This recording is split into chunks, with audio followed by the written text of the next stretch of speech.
Hey, paisans, the time has come. On the air since 2009, the independently produced, non-FCC compliant champ of video game talk podcasting. Here comes Tiger Claw Radio.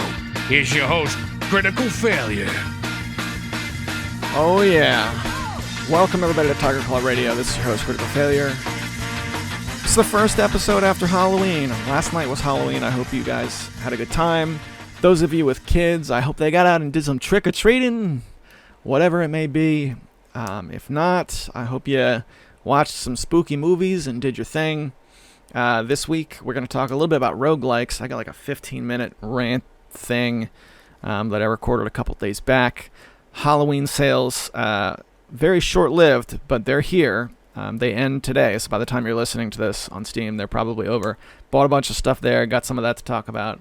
And a bunch of fun things. And, of course, you know, some Halloween-ness. So let's kick things off with a chip tune. I'm going to head over to banking. Jeez Louise. All right. So this is from Bitcrush, Bitkrsh. And you may know this particular gentleman under the name Early Guard, who has been kind enough to share his work with CME on a couple of the acid music compilations. And he was on the last ambient compilation we did. It's an awesome guy. It's an artist from Germany who's just likes making the music and doesn't really care about the marketing, so everything is just up there for free. Well, he made a new project called Bitcrush, and he's got one song available for free, and it's his venture into chip/chip-inspired music. So this is Bitcrush for the first time on Tiger Claw Radio.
it never occurred to me until somebody mentioned it that Gauntlet on the NES had an ending.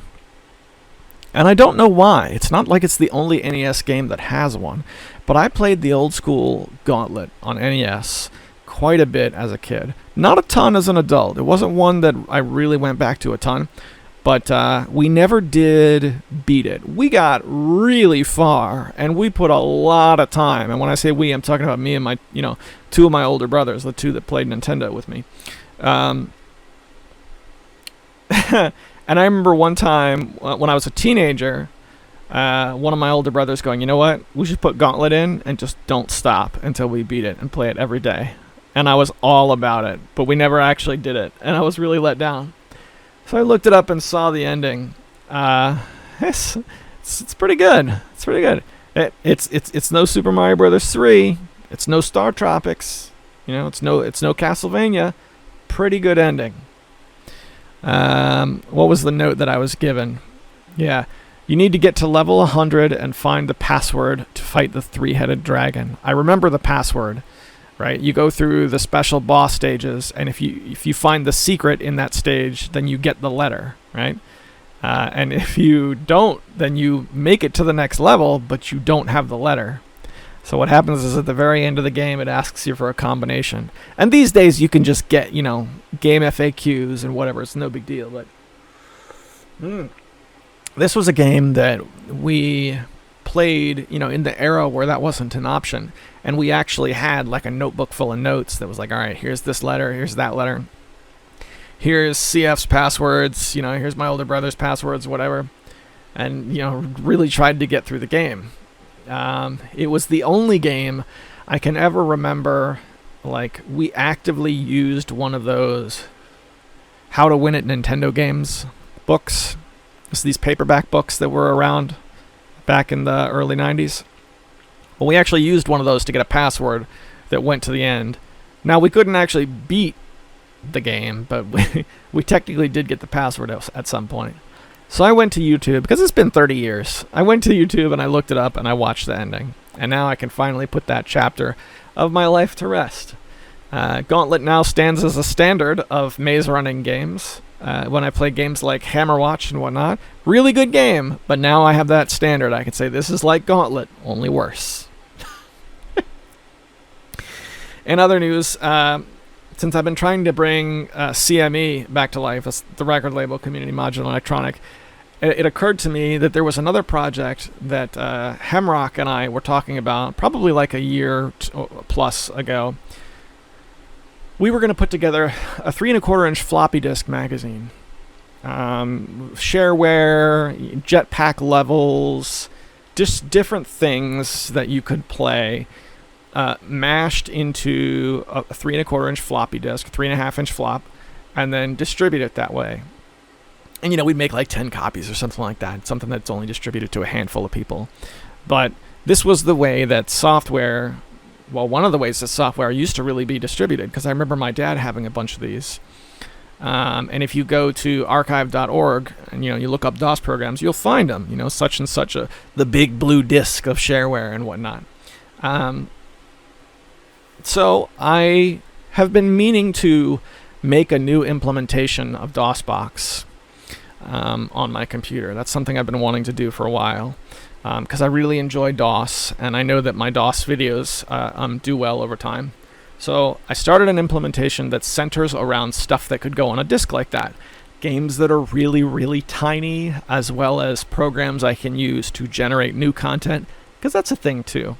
And just all kinds of stuff. And I started working with it and figuring out what would go on a disk like that.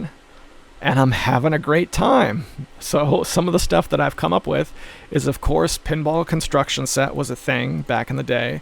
And I found from somewhere 6 really nice Pinball Construction Set tables, which, by the way, are not the like traditional tutorial tables that come with the game. These are saves that people made back in the 80s. They ended up on bulletin board systems, downloaded and distributed in one of those software groups, and the actual authors of the levels are long gone. There's no way I, So I don't know. Maybe in that sense they shouldn't they shouldn't be distributed on a disk that way. But that's one kind of thing. And there is a program called Text World, which I've been fooling around with. I really like text adventures. That I know it might just be me, but I think I don't know how else to describe it. If you got an afternoon, Infocom, look up a documentary on Infocom, and there are several. But the way they handled video games, I think, has yet to be matched in the video game industry. They would make these text adventures, which would take up, 300K tops? And they would make these gorgeous, beautiful boxes filled with awesome things that would put any modern-day collector's edition of any game to shame, really. And that's how they would sell the game. So what you were getting was an experience that didn't 100% take place within the computer. Yes, you were buying a computer game, but you'd bring up the game, you'd have a physical map, you'd have a couple of physical items maybe that you needed to solve puzzles, that sort of thing. It's a big package. I've always loved that. So I have this program, Text World, which I can use to create a text adventure. It's extremely limited because this is a code-free game generation tool.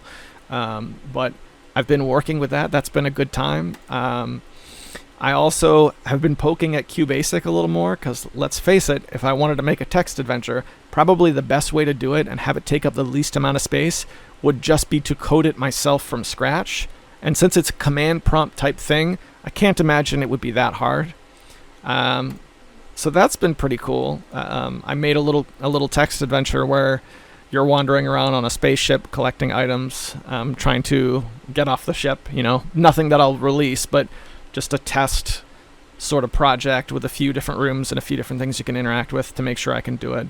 Then there's Jetpack, which is a side-scrolling game from the 90s that Hamrock and I were playing a while back.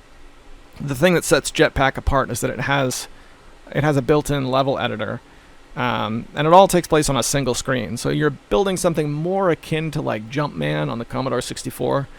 Jumpman, although it's a little bit less restrictive in how you move.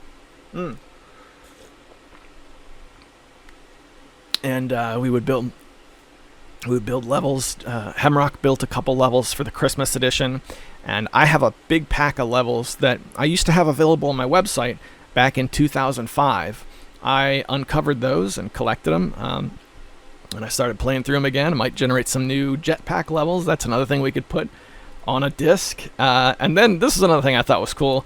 I started collecting text files, because that was a big deal too in the early internet, was the distribution of text files. You can look it up now. They have the Gutenberg project where some of the, like the public domain books were just entered into raw text files, and you can just download them. I mean, nowadays, again, that doesn't matter because like the Kindle store or whatever, you can get Dracula and whatnot, and you can just get them for free. Yes, that's true. But years prior to that, people entered those one letter at a time into text files. And I have some of those rounded up. So you would get like a demo disc that had, a couple original programs or games or whatever, maybe a couple levels, maybe a couple,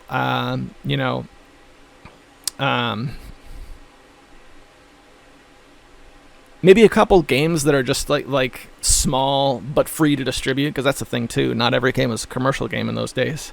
And then once I had everything I wanted on the disc, whatever space was left over, I would use to put in a copy of Alice in Wonderland in its entirety or something crazy like that. I don't know. Is anything going to come of it? Maybe not. But I could tie this into CME pretty easily using NES chip music, because that's one of the ways that they distribute chiptunes, is just distributing the tracker file, which is very, very small. I think it was Lars Hauer. I can't remember I think that was the gentleman's name, who I bought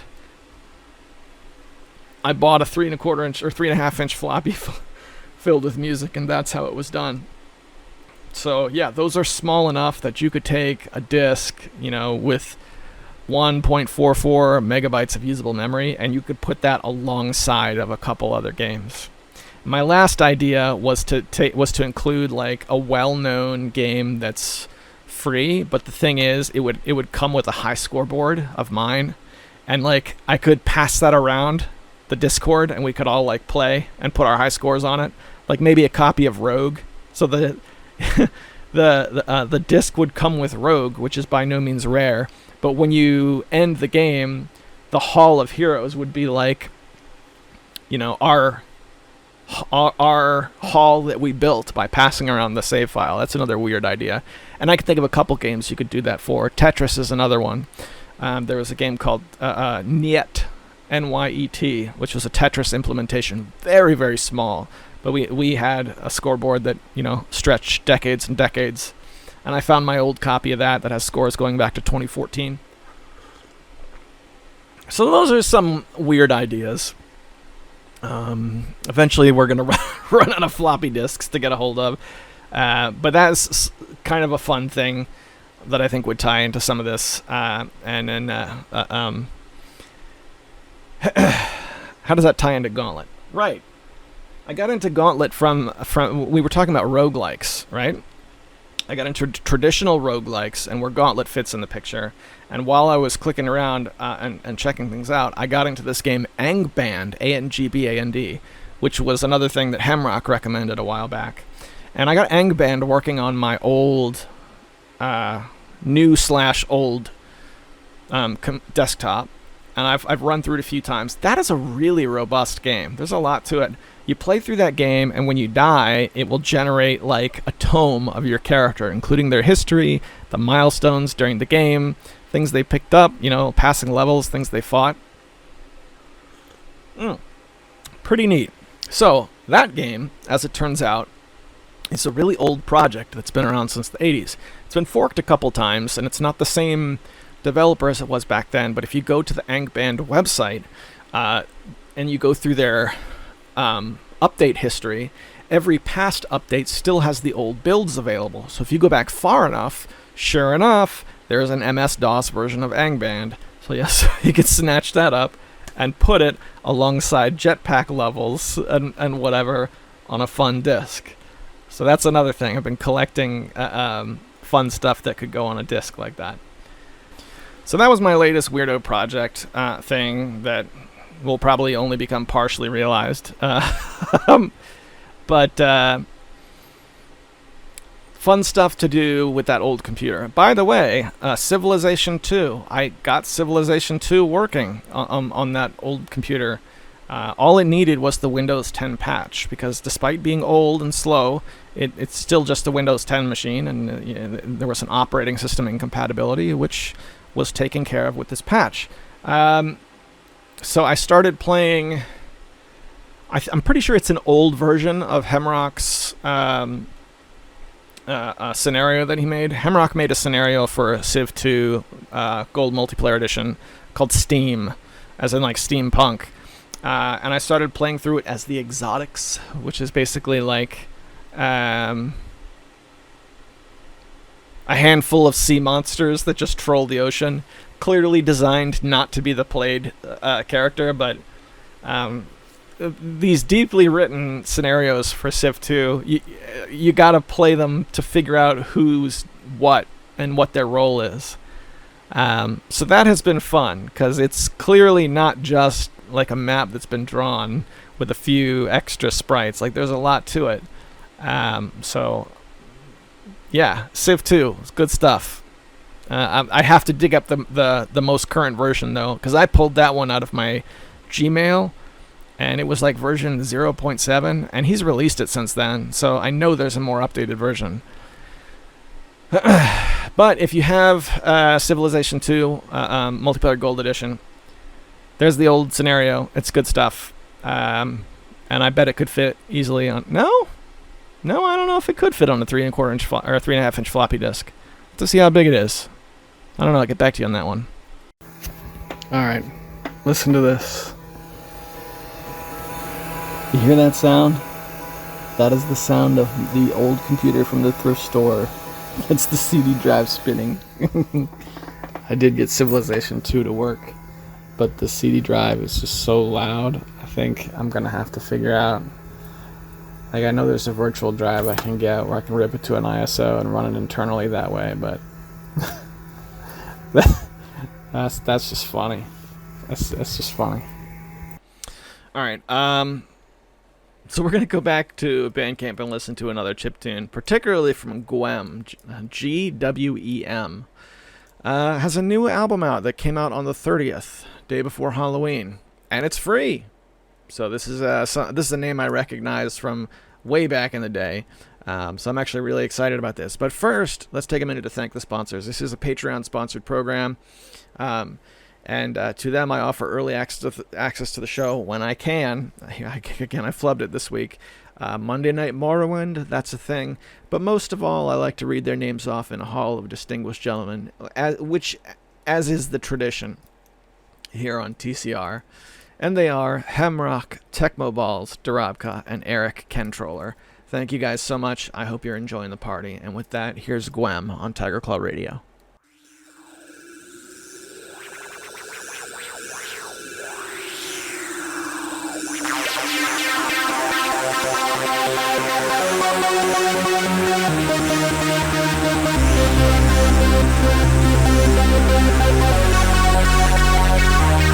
Come on, y'all.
on, y'all.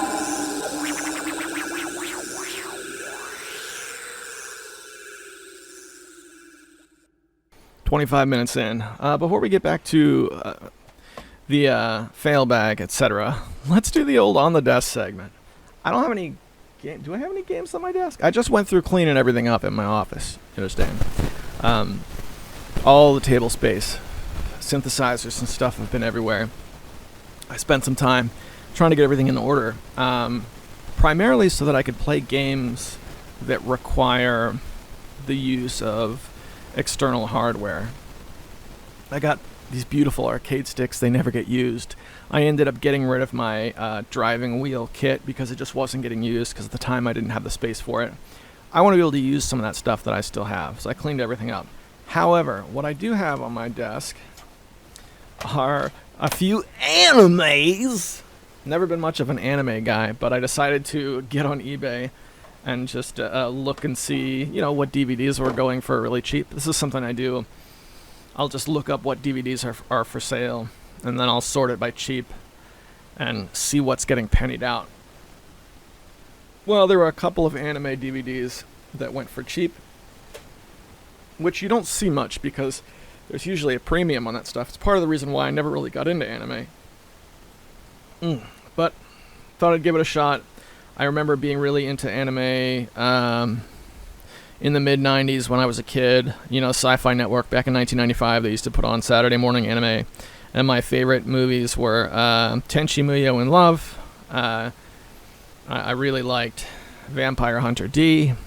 There was a movie called Lily Cat that I really liked. That was like an ultra-violent space type movie.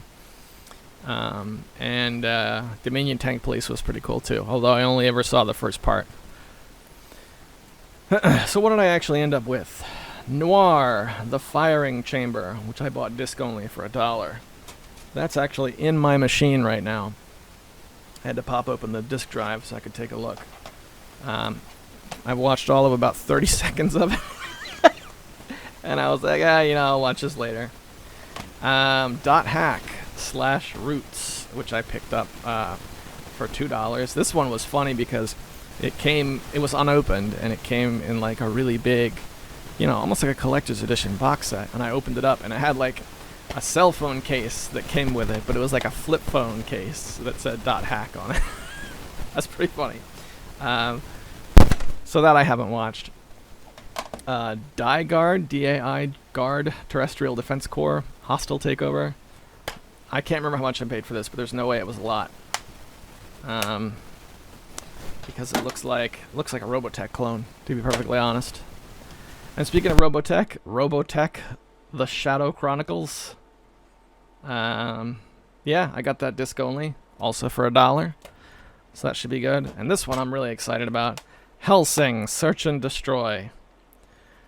I saw the pilot of the Hellsing series probably like 10 years ago, and I really, really liked it. But that was all I ever saw of it.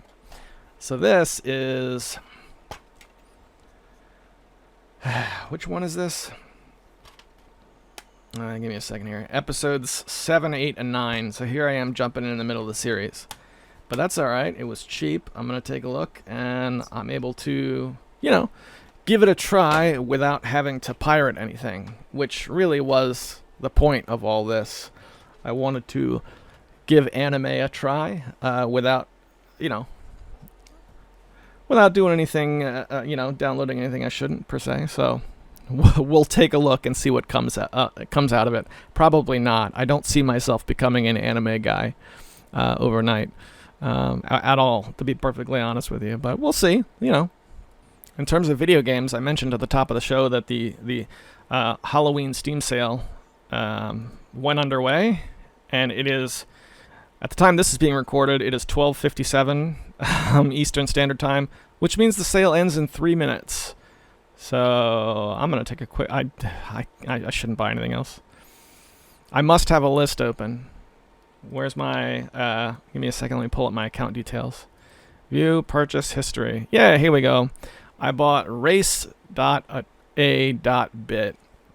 which looked like a top-down racing game with a level editor and some sprite editing and some basic, workshop support. And that was like $1.50. I bought BlazBlue Central Fiction, which was the last of the BlazBlue games that I didn't own. That one was like $30+ for ages and ages and ages, and it went down to $5.99, which is the lowest I've ever seen it. So I picked that one up as well. I also got a game called Adventure Bit, which, to be perfectly honest, looks like a commercial Pico 8 game. But it was 99 cents or whatever, so I picked that up. I got Smile Game Builder, which was, another, hey, build your own games type things, because I enjoy poking at those, even though nothing ever comes of it. I also got a game called Game Tengoku Cruisin' Mix Special, which is generic anime shmup, but it has Tate support, so I can shoot it over to my TV and turn it sideways and play it on an enormous elongated screen with my arcade stick, which is something I'll probably never do, but sounds super interesting. So that's what I picked up for the Halloween sale.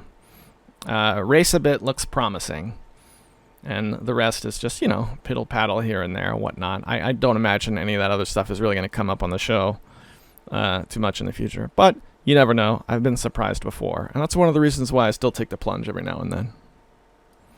I also sat down and watched the movie Halloween Kills, which I was not expecting to like, but I was surprised. It was actually pretty decent.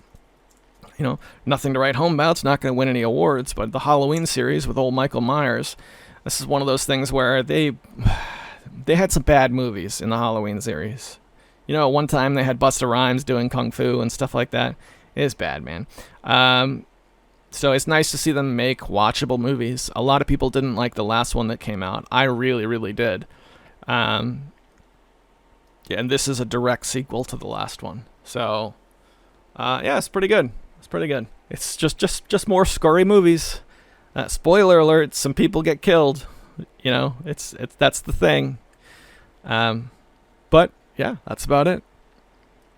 They put that one out on Peacock, which I still have for the wrestling. That I'm going to be canceling this month. My subscription is up for renewal in the middle of November, and I'm not going to be renewing it again.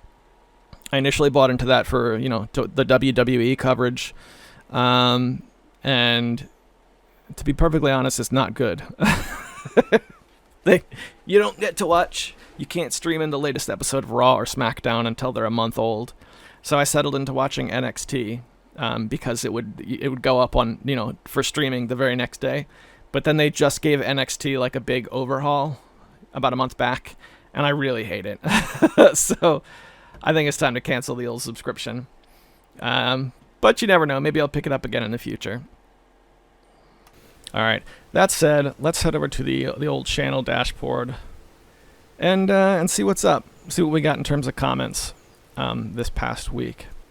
Bear with me. Head over to comments. Get rid of the ones I haven't responded to yet, so that I can see them all. And we're going to drop down to this past week. Eric Controller says, "Thanks for the plug on my channel. You hit the nail on the head with your description of it and me. I'm some random dude from either of the interweb, from the ether of the interweb, who is now a steady patron of Tiger Claw Radio, and my channel is something for just hanging out with my bros, sharing games I like and games I think, games they'd like to get my reactions to. Glad you enjoy it, and feel free to give more suggestions as to what games you'd like to see on it. Oh, and to answer your question, yes, I did customize the bots." He's talking about Unreal Tournament here. "Not only their behavior, but I remember downloading tons of player models and skins. At one point, I was fighting a bunch of T-1000 Terminator bots with custom voice tracks. It was awesome." That does sound awesome. Yeah, there's a lot of really good skins out there. A lot of them were really derpy. Like I remember fighting Sailor Moon, and it looked really awful.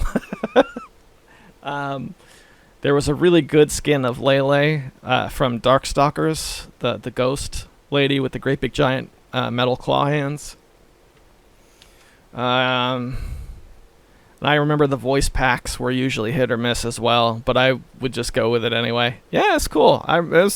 Unreal Tournament for its time was like the most moddable I think I'd ever seen a game. And once we moved into the DLC age that we have now, that was usually the standard that I looked back on and was like, how come games aren't like this? They shipped Unreal Tournament with 32 maps in it. Can you even imagine like a Call of Duty game being shipped with 32 maps. They'd have nothing to sell for DLC. It's crazy. I did a video last week playing Carmageddon Max Damage, and it had some severe issues. I didn't realize it when I was playing it, but the recording software stuttered pretty hard a few times, and then on top of that, my audio just went bonkers and had kind of like a really loud in the earphones. So that's a pretty nice looking game, and I have a pretty my computer struggles. I'm not gonna sugarcoat it. So that one might actually look too good for me to do solid footage of. So I don't know. That might be the only time I play Carmageddon Max Damage on my channel. I am kind of interested in going back and playing the OG one again. So thanks to everybody who sat through that. Eric Controller says, you got me with a legit jump scare there. Had me jump out of my seat a bit. That's nothing to do with the game. That's just my audio system generating feedback. Where's one from Mechaman? Said something about it. Yeah, there's a lot of fuzz in this one. Bring up the shelf. Bring the shelf up for the mic. There was also a piercing that piercing mess, but I think that has to do with the cable. Heck, maybe both problems result from the cable. There we go with the cable. You know what, brother? I'm going to purchase a new mic. I've been putting this off for way too long. For years. Okay, so the way this works is I have all external audio on my computer for the most part. For years I've had this. I have a mixing board that has phantom power, and that ran into my computer. And then I had to buy a cable, and then I bought a mic, which, was separate on its own, a condenser microphone, because all of the parts that make up the system, by themselves, none of them are really that expensive. So I figured that I was able to just piece it together a little bit at a time.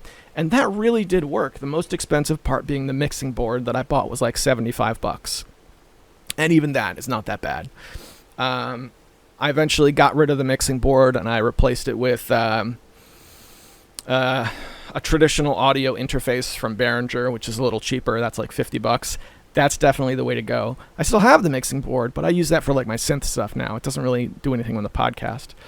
The problem is, once I had all this set up, the actual condenser mic that I use is a dirt cheap $20 condenser mic.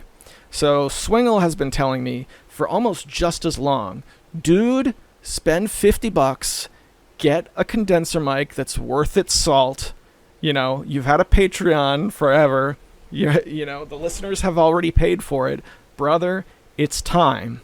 And you know what? I think he's right. As far as the cables are concerned, Mechamenace and I have gone back and forth about this a little bit. He's not wrong. Cables can cause a lot of problems. If you've ever played guitar before, you know how much like a deteriorating cable can cause popping and crackling. However, in this case, I'm more inclined to think it's the condenser mic. For one thing, because when I shake the other end of the cable, I get nothing. There's no interference. It's fine. It's only the connection between the condenser mic and the cable, that end, not the cable and the interface. It could be the cable. I'm really thinking it isn't, though. I have two different cables that I can use. They both do the same thing, so that's not 100% ruling out the cable, because they could both be trashed, but that like 75% rules out the cable, to the point where I'm thinking mic on this one. So just to spite you, Mechamenace, out of pure spite, I am going to order a new mic. I'm, of course, just kidding. Don't be mad, bro. But I am ordering a new mic. That's a real thing. And if the new mic comes and I'm still, popping and crackling and having a hard time, well then, brother, I owe you one, because you will have been proven right. So everybody stick around for the epic battle of CF versus Mechamenace in a hardcore steel cage match where the only way to win is with IT solutions or audio engineering solutions.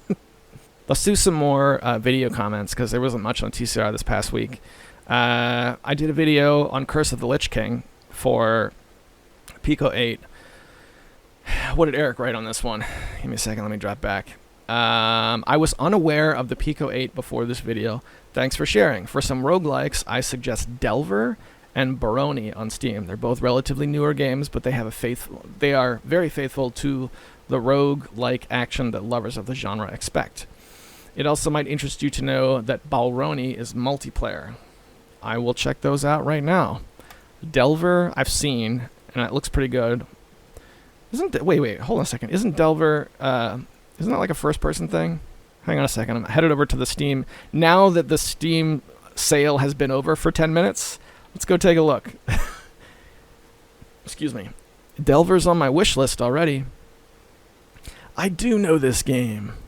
Delver. Okay, so we got a first-person looking game. Believe it or not, years ago, like a lot of years ago, I had this game. It showed up in the Bundleverse, and I bought it for $2 on Desura, if you remember Desura. Now, that service has been shut down for a long time, but there was a period of time where if you bought into a Desura game early, there was a good chance they would give you a Steam key, because you're a supporter. At the time, it was stripped bare. Like, I'm sure whatever I played is nothing like this. But, yeah, this looks good. Apparently it's been on my wish list a long time. I want to play Cave Explorer. Delver is hard and rewarding. Using the right weapons in the right situation is just as important as not losing your nerve. You know what it reminds me of more than Rogue? It reminds me of like a modern version of Ultima Underworld. That's what I think of when I see this game, at least in its current state. Alright, so let's take a look at Balroni.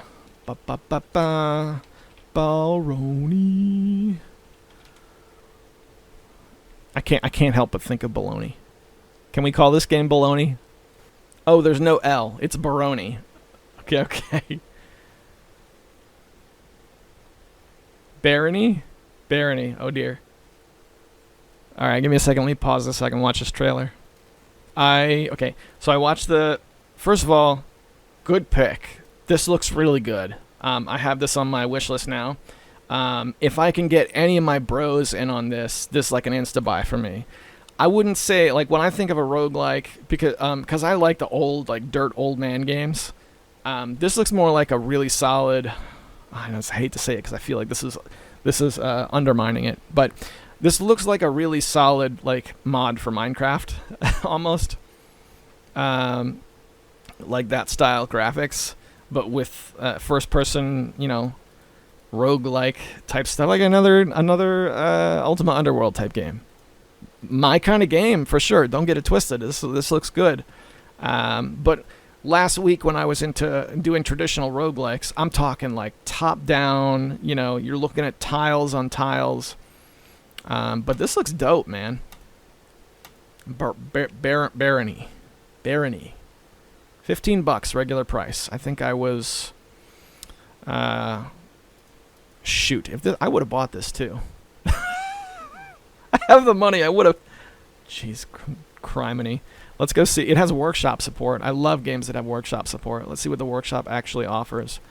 More rooms, Tears of Joy, Benny Hill sound effects, RuneScape music replacement, Seinfeld sound on death, Roblox builder. So actual modifications to the game, not just like a level editor where you can publish your levels. That's pretty slick, dude. All right. My recommendation for you would be Dungeons of Dreadmore, which is more of a traditional game. Dungeons of Dreadmore has been around. It came out in 2011, so this is a 10-year-old game. The company, after they made it, they tried to put out another game called like Clockwork Engineering, Clockwork Civilization, something. They had some follow-up game that tanked, and that game was like an all-or-nothing kind of deal. So the company went bankrupt. Now, the game's still out there, but 10 years later, even with the absence of the company, if you look up traditional roguelikes, that's on the list of top 10 best-selling games. It's a good game, and it's cheap. I think the vanilla edition is like $10. Or no, I'm sorry, not $10. I think it's like $5. And it has workshop support that was added later. And that's very much like what I see here. Rather than levels, because it's all procedurally generated, the workshop is, different monsters, different classes, different this, different that, like actual modifications to the game. That is a really good game. And I've been looking around in the forums at people who still play it despite the company being gone, and kind of, how should I say this, mourning the loss of Gaslamp Games, because I think who made that. And because we're never going to see a sequel. So it's like the best thing we can hope for instead of a sequel is like a really slick, fat, robust community mod pack. And you know what? I would help develop something like that any day of the week for free. So that is, again, it's more traditional than the examples you're giving me here. But Dungeons of Dreadmore, I think, is a good representation of where I'm coming from. As far as Pico 8 is concerned, I love the Pico 8, man. I don't want to go on and on about it here. I want to give it its own dedicated video to kind of quarantine it, so that, you know what I mean? But Curse of the Lich King is one example of the good stuff that's on there. It's all really low res, don't get me wrong. So you got to be down with like awful graphics. You know, I'm just going to tell it like it is. And I totally am. So that is Pico 8 in a nutshell. And that's Roguelikes in a nutshell. And I think, if I'm not mistaken, I think that is all the comments we have from this past week. There's been some back and forth in the Discord, but I don't think there's been any, like, hey, here's something I want you to read on the air. Hemrock left something talking about Nintendo's price increase, but I think we read that last week. No, that was dated the 24th. So that came in like last Sunday. So I probably added that like the day I posted TCR. Yeah. So all quiet this past week for the most part. I'd like to think everybody's chilling with their families and doing what's what and hanging out and having a good time. As for me, that is more or less what I've been doing, just hanging out with my family and just having fun. This is no longer like how in September I was like, oh man, it's so busy, so I can't do anything. It's not like that. I've just been putting my attention on, you know, my children, watching them grow and just loving being a dad and playing games with them when I can. I like playing Magic cards with my kids. Magic cards have made, at least for me, have made like a big comeback in my house over the last month. What else? I know there's a couple other things I wanted to mention on the air. Hang on a second here. That's funny. I'm not making this up. I didn't know this until just now, but if you look if you open up Balroni in the store page and you go down to the comments, the very first comment says, it's a first-person NetHack with friends, plays like Ultima Underworld without the jumping. It's good. So there you go, Ultima Underworld, repolished for a modern audience. So that's TCR for this week. And I know we're running a little short, but I don't want to force it. Whatever it is you got going on, I hope it's going well for you. And I know how the holiday season is. It's not, you know, it's not always like it is on TV for everybody. So whatever it is you're doing out there, I hope it's going well. And I hope you have some way to celebrate moving forward for the rest of the year. Thanks very much for spending some time hanging out, talking about video games, listening to some tunes. I appreciate the time you spend here. And I hope it goes well. I'll see you next week.